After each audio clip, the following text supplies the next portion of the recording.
They have the support from some of us to feel confident about their chances of redemption without suffering for the repercussions of their horrendous actions. Unfortunately for them, it takes less of a collective consciousness of us than it takes for them to undermine their ritualistic endeavor.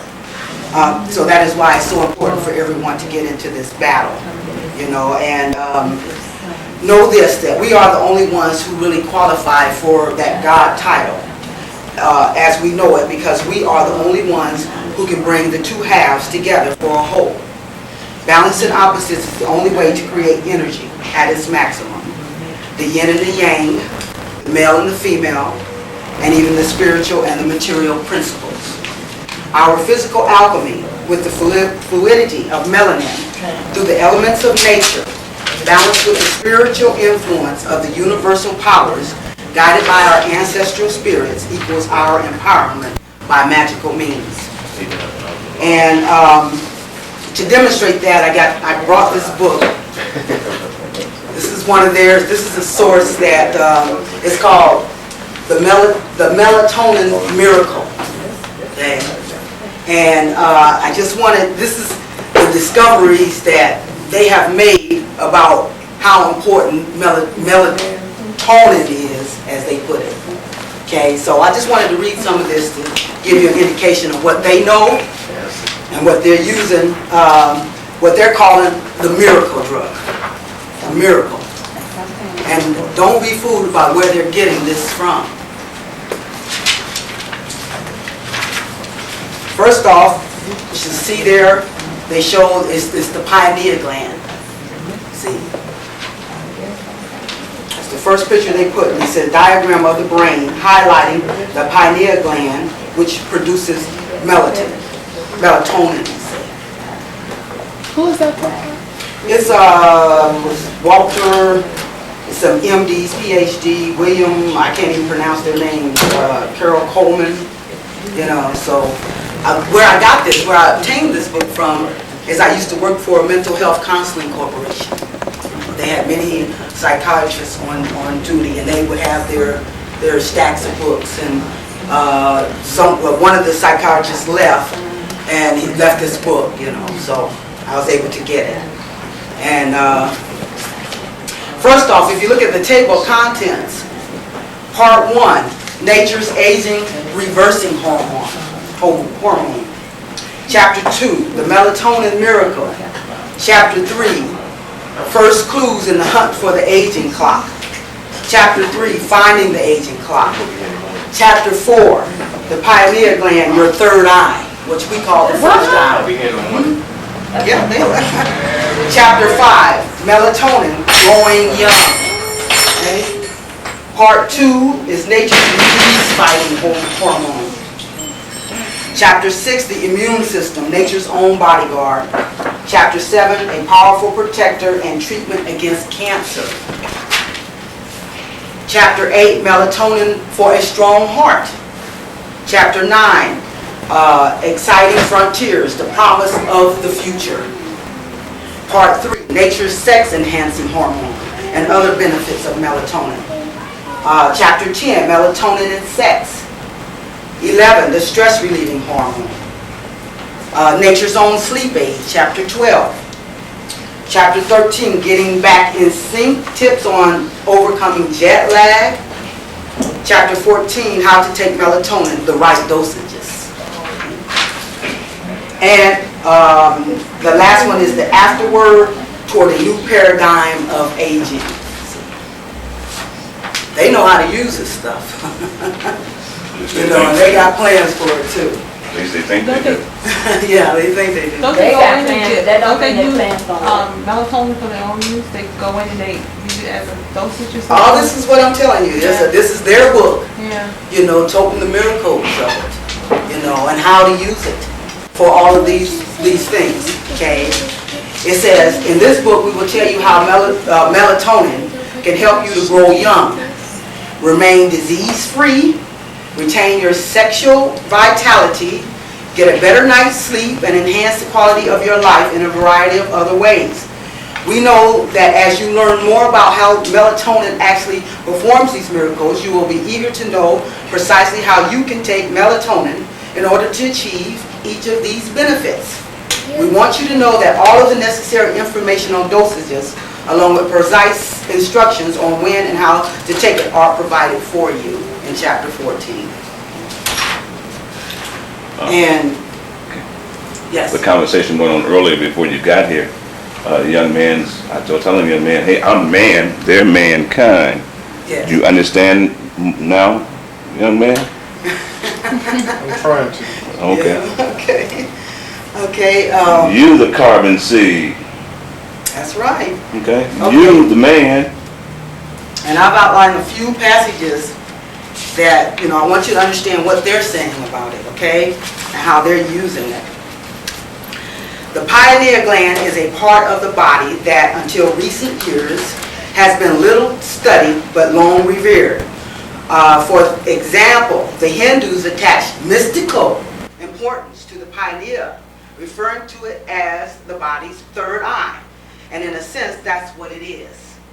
The pineal gland, which contains pigment cells similar to those found in our eyes, is light sensitive and reacts to periods of light and dark transmitted to it through our eyes. The pineal controls the body's biological clock, the internal mechanism that tells us when it's time to sleep and when it's time to wake up. But the pineal regulates more than our sleep pattern. It regulates the rhythm of life itself. This is their material now, okay? The pineal gland manufactures and operates through a hormone called melatonin.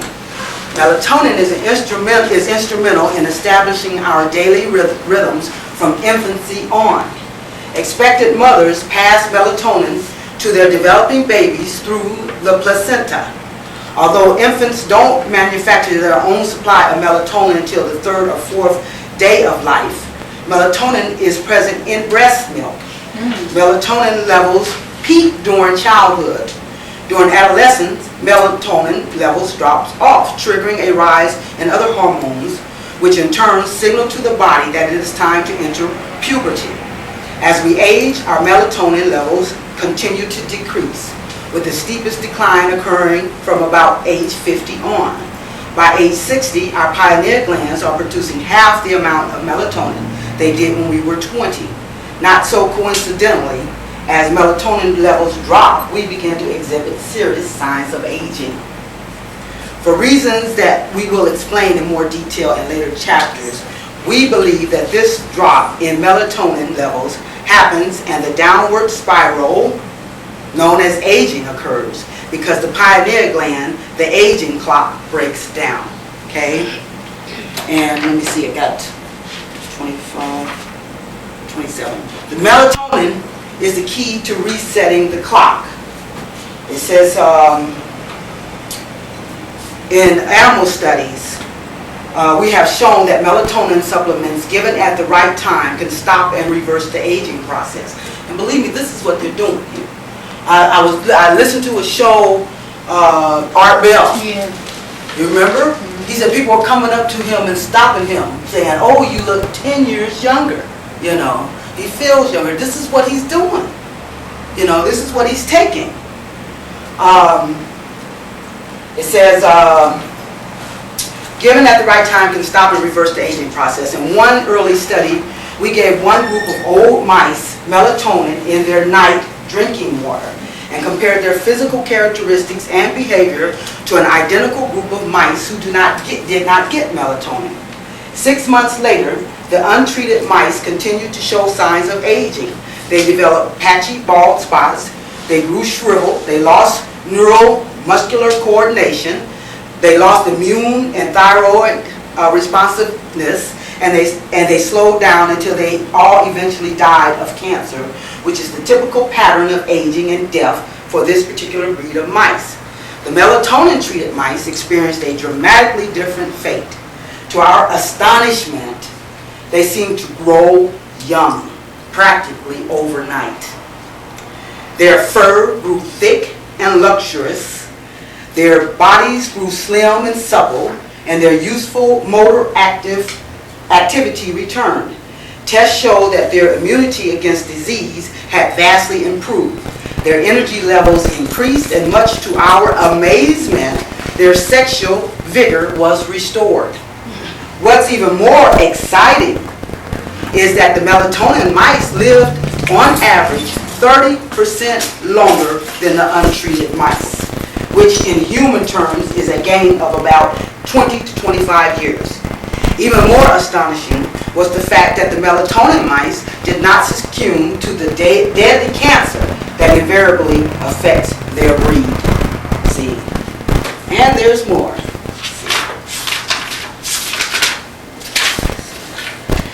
Ancient healers and Native American shamans or medicine men seem to have intuitively understood the link between physical and emotional health, and they often attributed illness of the body to an underlying illness of the psyche or of the soul. But in the 1960s, many thoughtful people, mainstream scientists included, would have dismissed as pure hokum the mind-body connection that today are widely recognized as true. See, and these are the scientists. These are their top scientists. You know, that's talking this here. And let's see.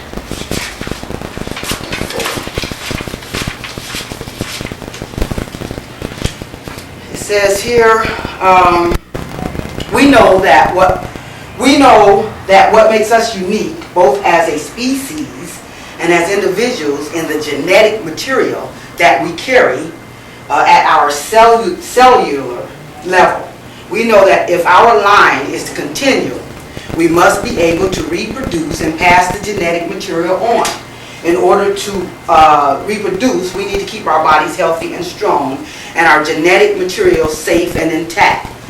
Viewed in the larger context, it becomes apparent that the job of our immune system is not just to protect us from disease, but to protect our species from extinction. By protecting us and our cells, our immune system permits us to reproduce and transmit our identity as a species and as individuals into future generations. The immune system, therefore, is the guardian of our genetic legacy. And do you really think they're talking to us in this book? Okay? Now, they go on. Here is what we know. The pineal gland produces melatonin, primarily at night. The pineal gland produces less and less melatonin as we age. If melatonin supplements are taken at the right time of life, when melatonin levels naturally decline, the effects of aging can be reversed. Okay?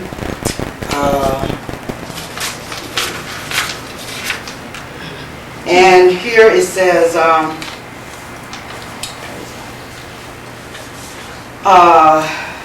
the pineal gland is the body's aging clock, the internal timer that controls the aging process.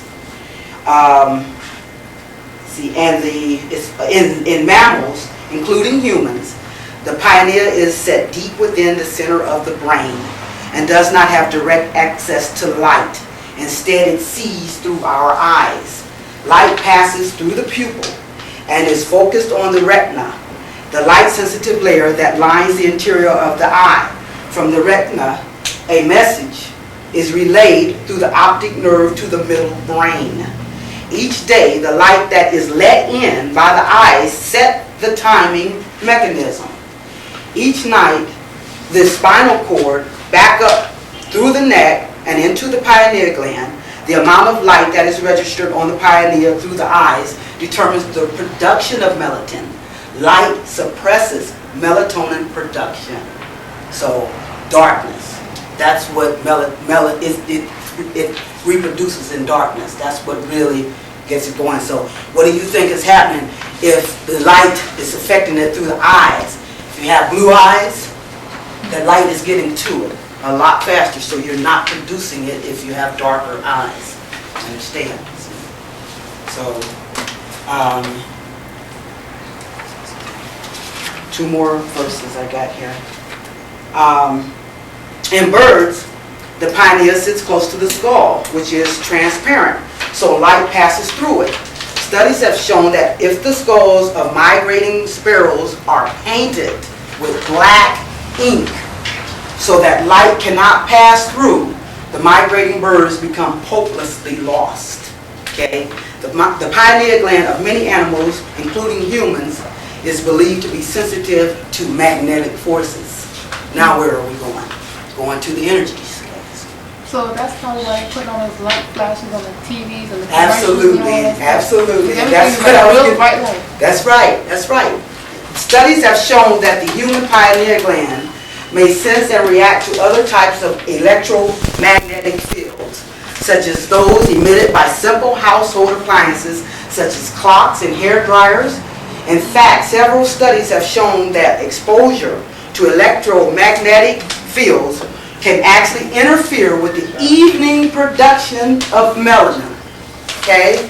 Although the theory is controversial and losing force among authorities, such researchers believe that exposure to electromagnetic fields may be a possible cause of many different types of cancer. So, understand what they're doing with this. Yes. What's the difference between melatonin and melanin? I really don't think there's much difference. I think just their scientific term of, expressing it, because, I think it's another way of them trying to cloak, But in the day, the actual, what I'm melanin. saying, the reason why I'm asking the question is, I listen to people talking, and I hear people say, well, white people ain't got no melanin. Now, if they didn't have no melanin, How could they exist, right? Right. Yeah. Well, from what I've heard, or what I've heard other lecturers say, they of course they have to have some, Someone knew that. Yeah, so it's, what they say is it's calcified. Yes, calcified. It's calcified, but they do have it, but it's just, It's not in the degree. and that's only because of, if we saw a true Caucasian, we haven't seen a pure, Caucasian as they came out of the mountain sea. Because the only reason they have survived to this point is because of the coloring that they have taken from mixing with us. They would have already be gone at this point if they hadn't mixed and got some of what we have to offer here. but even in what you're saying, but you said that the blue eyes was able to bring melanin out of the person easier than a dark eye. Right, So right. then, if we as blacks have brown eyes, then it's taking us a harder time to produce it when No, we no, take no. them easy. That's just the opposite. I'm saying that melatonin, it says here, it reproduces in darkness at night, and it's through the light that comes into the eyes is what diffuses it. That's why it breathes better at night. So I'm saying just the opposite. Saying the lighter your eyes, the more it's diffused. Light decreases the production. Okay? No. The other way around. Light decreases the production. So, that's why you see them aging a lot quicker than you see us. Because, then this is why they're in a desperate move to continue their genetic lineage through the use of this. Something for us to think about. Could you repeat what she had said, what you said about the lights on TV? Rays and stuff. Yeah. I don't know if you've noticed it, but every commercial is like with this wild blasting music, and it's always these rays of light coming with the commercial. Absolutely. Did you see that movie Matrix? Yeah. Well, all those lights, what they call special effects. It's always a whole bunch of lights. Well, why is that? Why do they have? Because when you're watching TV, those lights are going inside your eyes. They're transmitting, They're transmitting radioactivity rays and stuff. That's going into your eyes because you're watching the TV. And then it's going into your eyes, and then. Well, she was saying that when light comes into your eyes, it diffuses your Oh, decrease the melanin. The melanin production. And then, like they said, through electromagnetic rays, they can, if they can emit that, they can cause cancer. They can cause all kind of breakdown in our immune system. Yeah, but this world is surrounded by electromagnetic, by a magnetic field. So, I mean, if they can control it or diffuse it or, put it into something, whatever, advance on the technology of it, they can, cause more cancer and things like that. Well, I know personally that the government is trying to kill out people biologically, Absolutely. Every way. In the foods that you eat and, what you drink.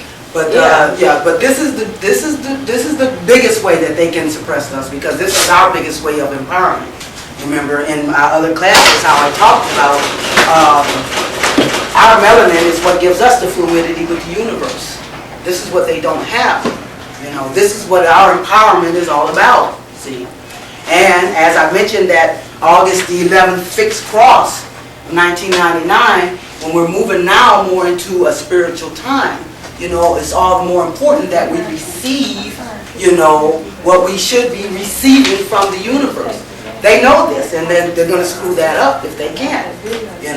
We have to learn how to protect ourselves, And I mean, and I'm not an expert on this. All I know is that there are lecturers that can give you the breakdown on what you can do to protect yourself from the different rays.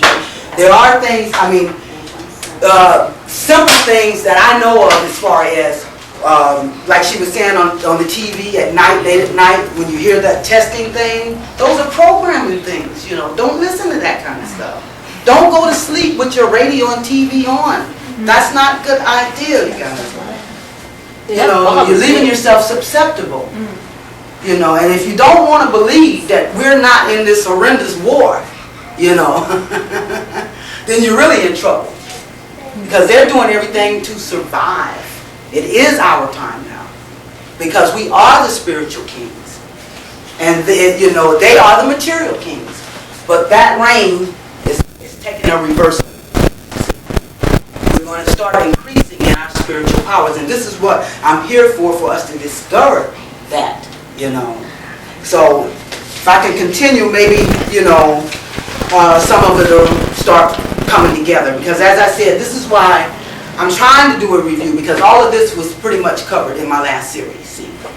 And what we were going to do, for the second series is move more into the material, into the ritualistic practice of understanding symbolic, of coming to understanding some symbolism, see.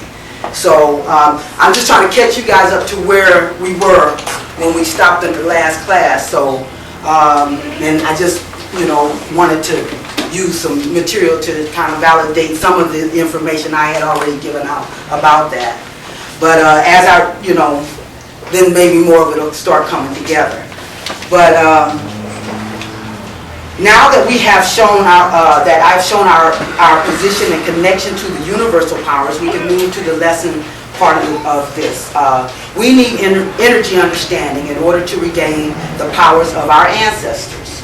As we grow in symbolic over as well as understanding, this enables us to tune into the information of our ancient ancestry, thereby activating the guidance and the spiritual empowerment that is our created right and purpose. See?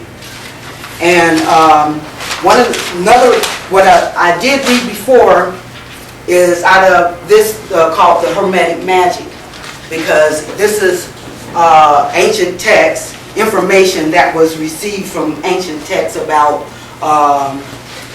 magic, because this is what we're going to have to start doing. We're going to have to start directing those energies. We have the power, just like our ancestors did. We just haven't been accessing it. We haven't been utilizing it because we haven't been recognizing that this is a part of who we are. And also we've been told that it was a taboo thing. Absolutely. And it's voodoo. It's voodoo and it's taboo, it's pagan, and Back to strategies have been put to death. You're right, But at the same time, So what they're telling you, they're using it. I told you about the Super Bowl ritual, what they did to empower the realms. at the Super Bowl. That wasn't the Titans, the wind. That's the black energy. You know, I read to you guys last week about Typhon, the great mother, and her son, the Typhon energy. You know, and this is the city of Metamorphosis, Atlanta. So how was that going to fly? So they did this ritual. You know, they used the great mother. They used all the symbolism that we should be using. You know, the magical means. You know, they can only do it through our willing participation. We have to participate in this in order for it to work for them. That's why they had Toni Braxton up there, you know, because she had to be the feminine black energy to activate that ritual. See, this is the Hermetic Magic. It says the three kinds of magic most often seen in the ancient sources are the Goetia, the Magica, and the Theurgy. Now, I'm just going to read the Theurgy because the Theurgy is the type of the magic that we should be identifying. The Goetia is the lowest of the three forms. Not in any moral sense, but simply because it is the easiest to perform successfully. Goetia is often referred to as mere trickery or the art of jugglers. Well, such things are even used in the most noble and philosophical schools. The Buddhist tantric, for example, might use such illusionary tricks as a major teaching tool to demonstrate to those who can understand that all of sensory existence can be seen as illusionary. It says, okay, I'm going to go ahead and read the three types. With Goetia, the sorcerer uses elements in the objective universe to affect the will generated in his own subjective universe. Gods, goddesses, angels, or daemons, or even material magical substances such as herbs, sacrifices, and so on, are called upon or used to do the will of the sorcerer. Each time the Goa wishes to have a magical effect on the objective or subjective universe, he or she must engage the formula and do the magical operation particular to that effect. Most of the wording in this book are therefore, technically speaking, Goetia. Most Western occultism have practiced what is called Goetia. Okay, that's the lowest form of magic. Can you define the word magic? What do you mean by magic? It's just being able to willfully direct the energies. Okay? This is what we're talking about when we're talking about getting into the ritualistic practice. You know, being able to direct those energies. You know, but I just got to listen to the Melatonin song yesterday. He said the same thing. We got to do the rituals. We got to do the rituals, you guys. They're doing them. They're doing them. And they're successful at it. We're the only ones, and we have the power. You know? Okay, the magician, the magia, that's the second form. The magician or magus is one who has attained a certain level of personal initiation which causes him or her to act on a divine level. The magus does not ask gods to do things for him or her or use substance to create wondrous effect. He or she acts directly, usually through signs of words of power, from his or her subjective universe upon the objective universe. This is usually not put in terms of the magician commanding a god, but rather as having such a god as an indistinguishable part of himself or herself. He is said at that point to have become the son of a god. He or she has been adopted by the god and elevated to a divine stature while still in life. Another term used in ancient times that conveyed some of the same meaning as magia, which means wonder working. Wonders are worked by means of the will of the magician without the necessity of intervening gods, angels, or daemons. It says in the Hermetic school, the magician is free to do his own will, constrained only by the contents of his own psyche. Okay? Yes. When you say Hermetic school, you're talking about school that was set up by Hermes? Yes, that's what, yeah, because I'm reading here. I'm just reading out of the text here, and this is what they're saying. Yeah, from the ancient text. And then the third form, the highest form, of which only we are capable, is the Thoragia. It says, Thoragia was not and is not merely another word for magic. Literally, the term means divine work. It says, Theurgy, it depends on the sympathy of enchained forces. Theurgy must work in harmony with the gods, in harmony with the laws of the objective universe, or at least with the characteristics of the powerful subjective universes that surround the Theurgist, and that are called gods, angels, daemons, and so on. In a way, Theurgy has more in common with Goetia than with Magica. The Theurgist must take much that is in the macrocosm outside himself into account when designing and executing his operations. The Goa, too, must discover the minute details of the entities and substances he is going to work with before his magic will work. What makes Theurgy unique is its concern with being philosophically correct and harmonious with nature. Okay? Nature, that's a key word, nature. Okay? Rather than just being effective and powerful. Magia is also concerned with the discovery of philosophical truths, but truth of a far more subjective kind, rooted not in nature, but in consciousness, not in physics, but in psyche. The Hermetic Magic recorded in the Greek papyri preserves the purest strain of the highly individualistic tradition of Western magia. And that's the Hermetic text, Stephen Flowers. Can you explain who Hermes was? Who can I? No, no. I'm not about to try to. I don't. I'm just reading from this book just to make the points that I'm trying to make here. But I just know that it's connected to when you talk about the Hermetic information. You're talking about like Hermes. You're getting back to different names. Like planetarily, we talk about Mercury. We can move on to what's his name. And we're going to get into that too. We're going to get into, because when I first started this series up, we were talking about how we're going to have to get into studying the deities of the underworld. So we're going to get into talking about the different deities. And remember when I started up, I told you that the deities and gods, that's only energies. That's only describing the principles of different energies. You understand?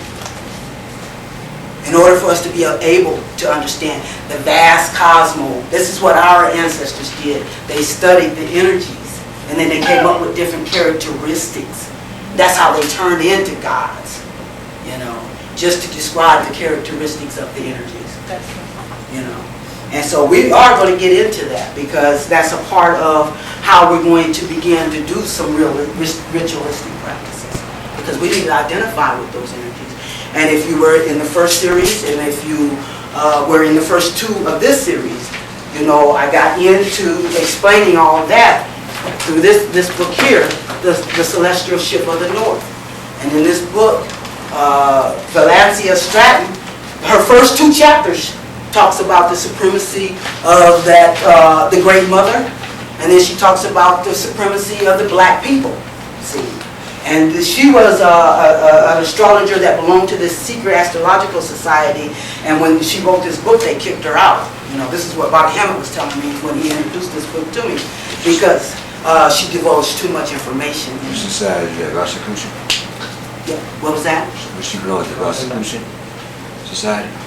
Yes. Yeah, she was. Yeah, that's absolutely right. And she was kicked out because she divulged too much in here.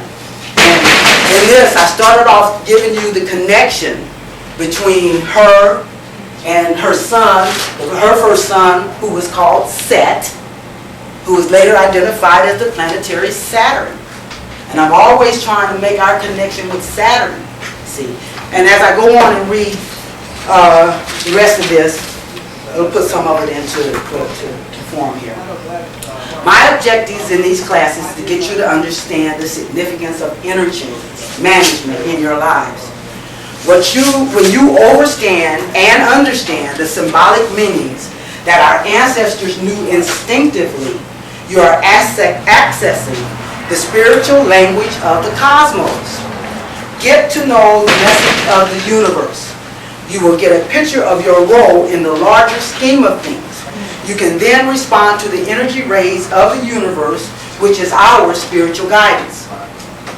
Once you adjust your perspective to a universal view, you become a part of the fulfillment of the whole, which is God in uniqueness of you, with the power from within to create all that promotes the universal principles of righteousness. Now, you remember I started up telling you how all 12 signs of the zodiac exhibits one of the principles of righteousness, and that if you leave one of those principles out, you're an average entity. You're not whole, and you're going up against the grain of the energies of the universe, you know, and that's what caused the breakdown, the degradation. That's what the earth is undergoing right now. Mother Earth is in the process of becoming a sacred planet. That means she must become full and whole and exhibit all these principles of righteousness which stem from the universe. Once we arm ourselves with the tools necessary to tune into your spiritual self or your higher self, who will define these principles for you in your way that is personally for you, you have to trust in your spirit, for it will take you where you need to go. All we need to do at this point is to find ways to tune in. Keep our first eye open. They call it the third eye, but we call it the first eye. Okay? As well as other gifts of attunement that has been developed in your subconscious world. Everything happens for a reason, and now is the time to get with the spiritual flow. Learn how to stop resisting your powers. You do have them, just as our ancestors did. The more physical we became, the more we lost those wonderful gifts. Don't forget that everything works on the principle of duality, from opposite perspective, as above, so below. Subjective as well as objective. Anything that has a physical existence has a spiritual one also. And we need to be able to see things in both lights for the full meaning. We have to become whole. We've been operating half-mast. We've been operating on a physical level. We have been taught to ignore our spiritualness. Okay? Up to this point, I have shown you our connection to the energy of Saturn, or Set, the first son of the Great Mother, the supreme energy. You know, our ancestors worshiped Saturn as the, not worship I should say, observed Saturn as the supreme energy. It had all the names of the sun before the sun ever had it. It used to be at a close proximity to the earth, and that's when they call it the golden age, the golden reign of Saturn. And that's when they had all the gifts, you know. But as Saturn, you know, became the distant light in the sky, you know, that's how we became more physical. But that is the Christ principle that is spoke of. That is prophesied to return. And as Saturn's energy or reign returns, so will the reign of our power return. See? That's why our ancestors are coming back. You know, could you explain that when you said that with the astrology signs, if we leave anything out, you know, we're not going to become... We won't be whole, we won't be full. Like I said, each sign of the zodiac represents a principle of the laws of the universe. Okay? You have to bring, and we know that, okay, you know, a chart, got this circle.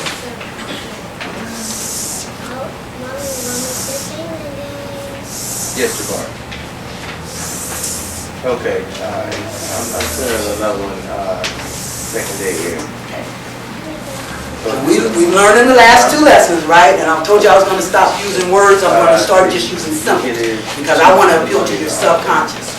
You know, I want to move us to a symbolic, you know, area rather than a literal area. We've been too too prone on the physical, so we got to start moving out of that. Yeah. So we know this is the first house. I We know this is the house that Aries I rule. had the paperwork. You know, then we have Taurus, We got, we have Gemini, but you got to print out. we have Cancer, we have Leo, we have Virgo, Okay. we have Libra, and we have Scorpio, Sagittarius, let's see, Capricorn, Aquarius, and Pisces. Pisces means completion, or whole, okay? Aries is the principle of the warrior.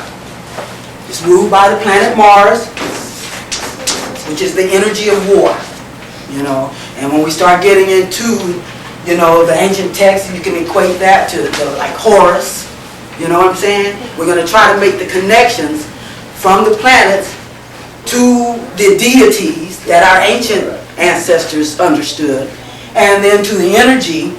Remember, I told you that the planets represent what energy is influenced. The sign represents how or what method it's influencing, and the house represents where it's unfolding. You can look at this as the earth or an individual, you know, because we're just the form of Mother Earth. We're just the form of Mother Earth. See? So this can be the earth, and this is the horizon line. Okay?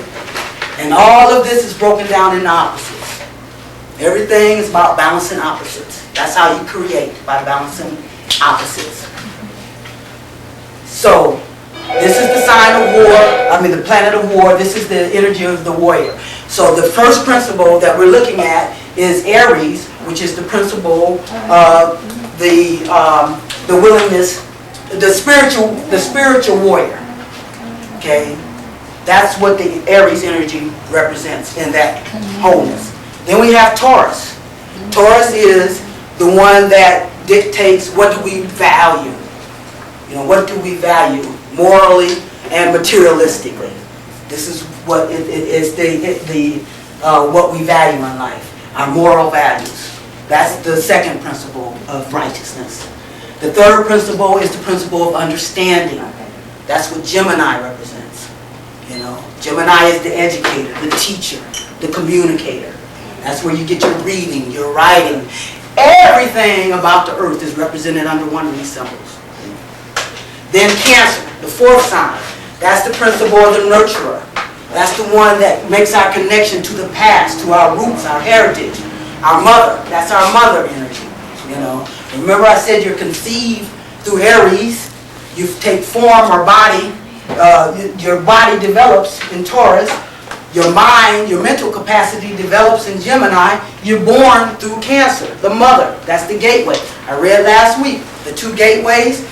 Cancer is the gateway into this earthly plane. Capricorn, its opposite sign, is the gateway into the spiritual. See, that's another reason why Saturn is the supreme energy, because it rules the Capricorn energy. Okay, and then Leo. That's they connect Leo with the ego. And that is the identifier. That's the one that Leo also indicates children. It's your creative energy, you know, and it's the children, it's the energy of the children, and the rulers, okay? So what we need to understand about putting all that together is that Leo is the identifier, the one that lets us recognize us as ourselves as the children of the Creator, or the creative forces of the universe. Then we have Virgo. That's the healer.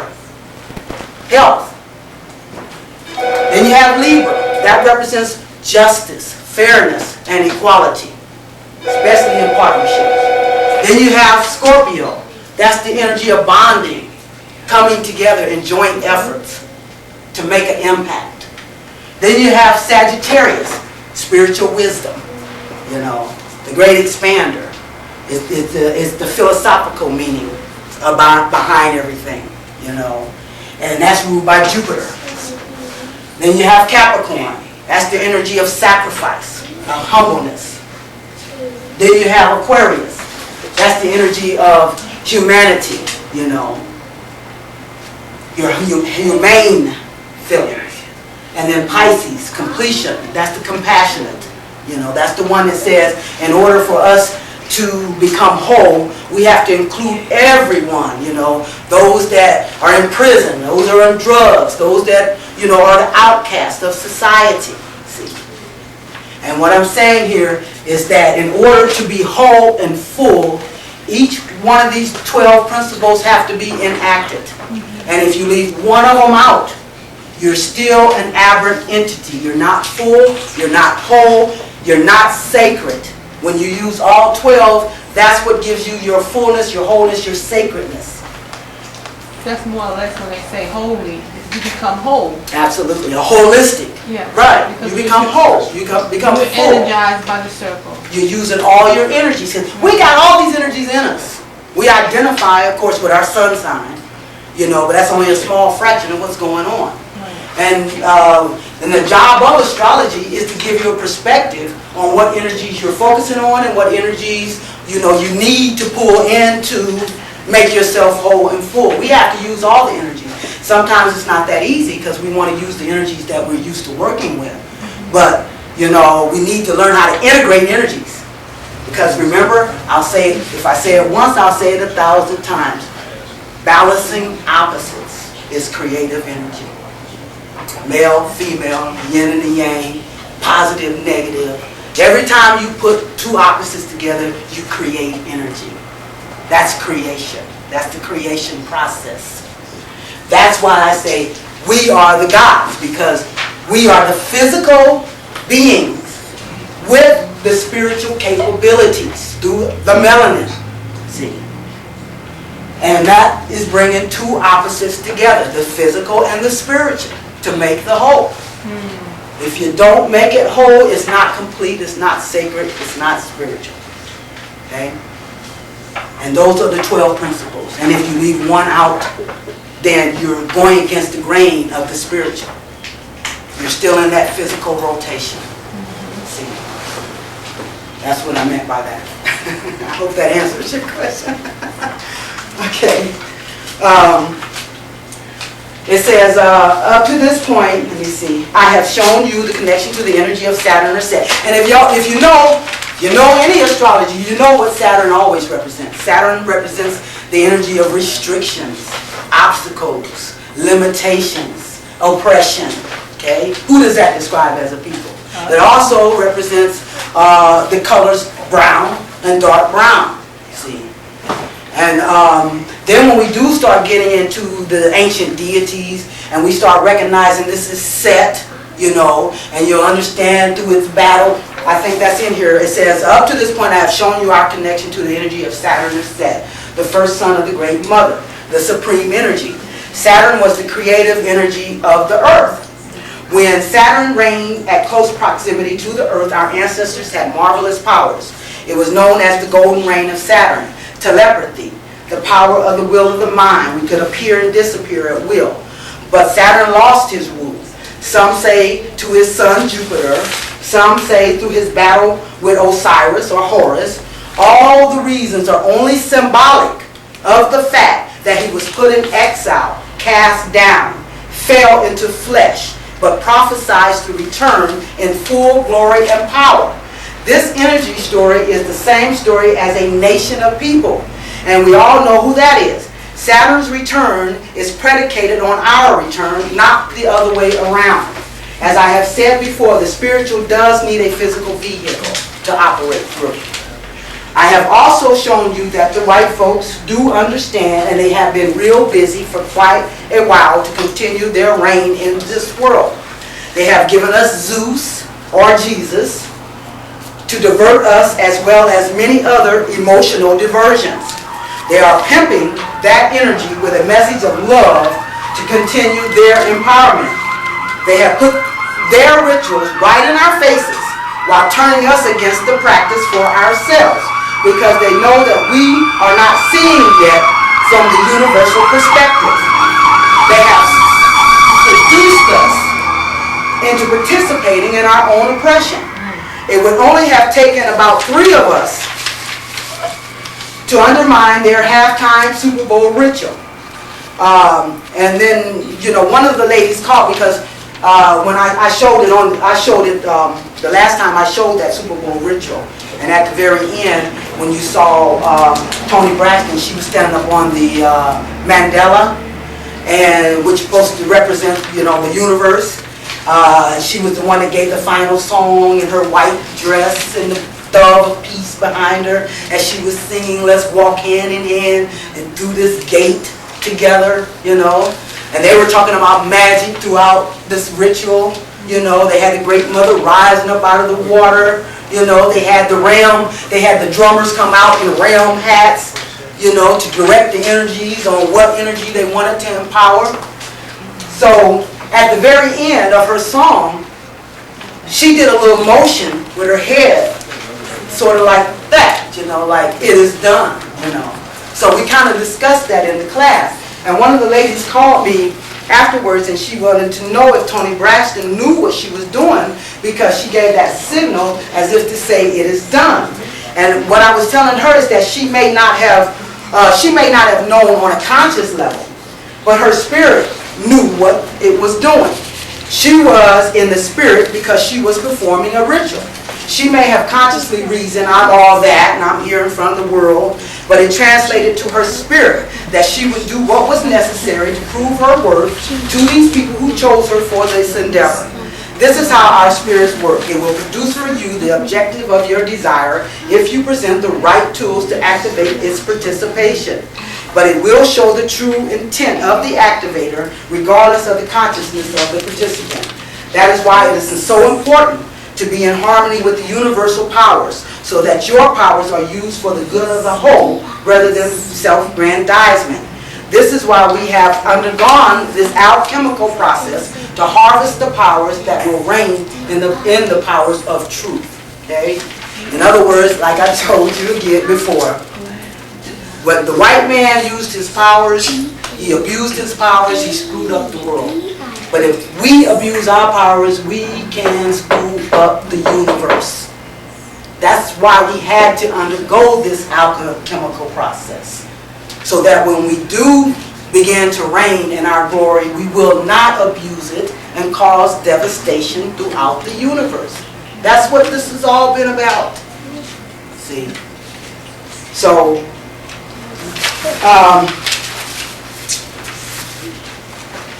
what does astrology, where does astrology come into the mix of all this? Okay. It's the symbolic message from the universe.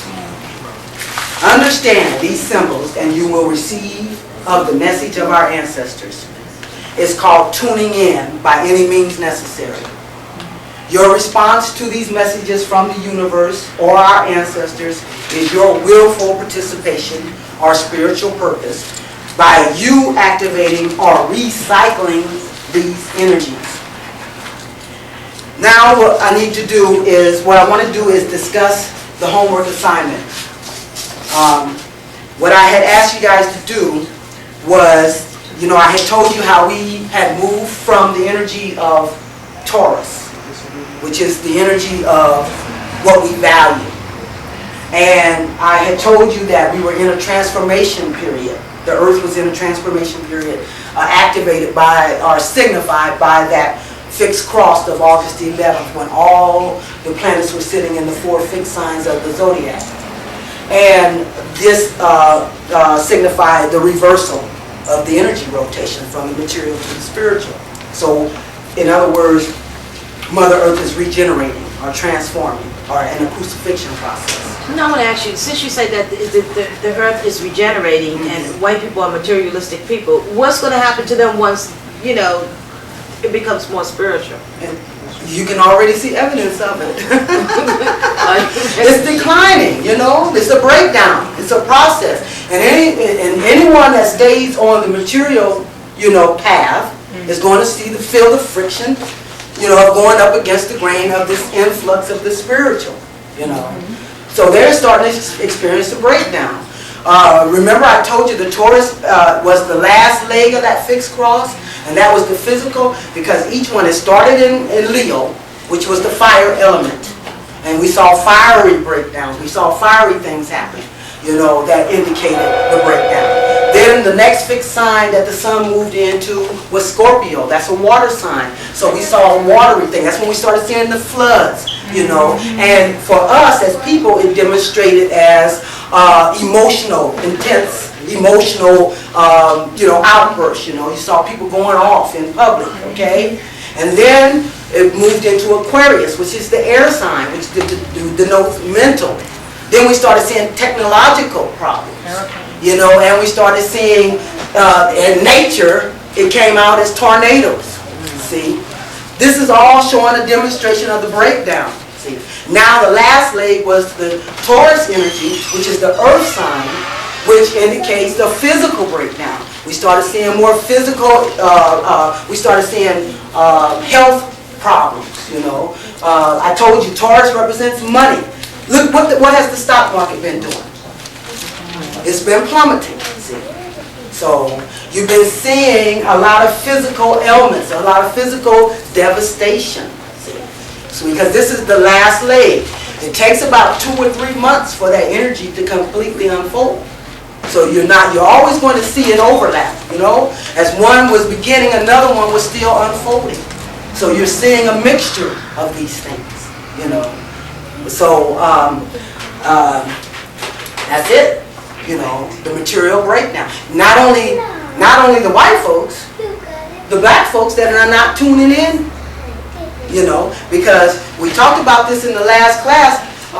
There was a time when the tornadoes were hitting all the white places, all the white, you know, every time it was a tornado, you know, you felt comfortable because it was hitting all the white areas. You know what I'm saying? You know, I would just go to bed. It could be coming in toward me, but I'd go to bed. Wake up, sure enough, and then went out there and hit Marietta or Cobb County somewhere. You know, but the last tornado, it hit a black town and it hit a white town. That was a signal. Now, so this is what I mean by tuning in to the message from the universe. Understand that. It means that now it doesn't matter. It only matters about if you've got your energy right. You know, if you are adjusting to that spiritual rotation, you know. And if you're not, you know, then you're going to reap the devastation also. And that's what's happening with us now while we're in this crucifixion process. It's a purging. This is what the fixed cross represents. It represents purging and suffering.